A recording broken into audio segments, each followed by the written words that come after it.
það er mjög íslensk umræða að tala niður Bandaríkin og tala niður eins og þau eru og sérstaklega núna að það sé eitthvað rosalegt ástand og fólk bara hreinlega í nauðum og fólk vil ekki fara þangað lengur og þar fram eftir götunum.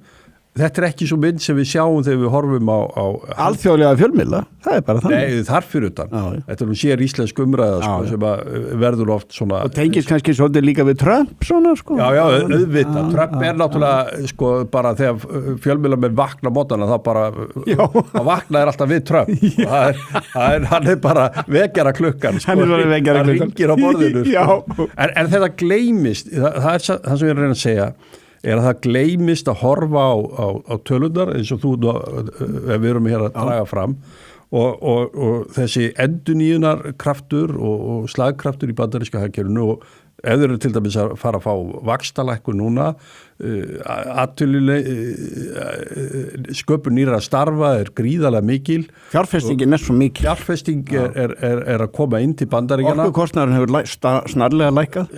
Gríðarlega. Bandaríkin náttúrulega sko byrjuðu að bora. Jóta þess að þau eru ekki að sko að setja hlekki á sjálfan sig með til dæmis loftslagssköttum og annað slíkt. Þannig að þeir hafa það alltaf fram yfir aðra og svo eru aðri sprungnir á limminu eins og sást á COP30 fundurum í Brasilíu daginn.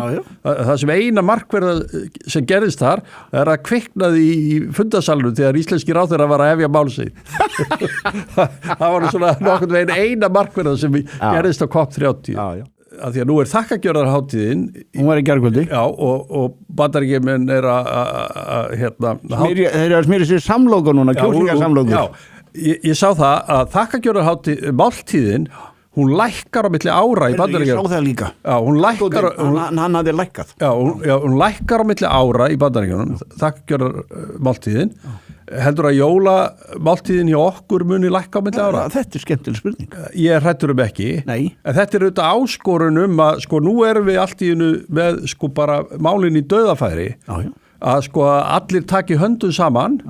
Verðlags þeir sem að stýra verðlagi, fyrirtækin og kannski verkalýðsfélög líka, ég skal ekki segja, allavega slaki á kröfum sko nýja samninga vegna þess að við erum ég veit ekki hvort ég er að áftúlka það þessa mælingu núna en við erum allt í einu að sjá sko ljós við enda gangana og hverjir ætla að taka þátt í því? Já sko það er ekki fyrir verkalýðshreyfinguna að vera bara alltaf á sama tóninum að hækka laun hún var að gefa vegna þess að fyrirheitin og skilningurinn sem menn horfa á inn í næsta ár meðal annars í gegnum launaumræðuna núna það hefur áhrif á verðbólguvæntingarnar og hefur áhrif á mælingarnar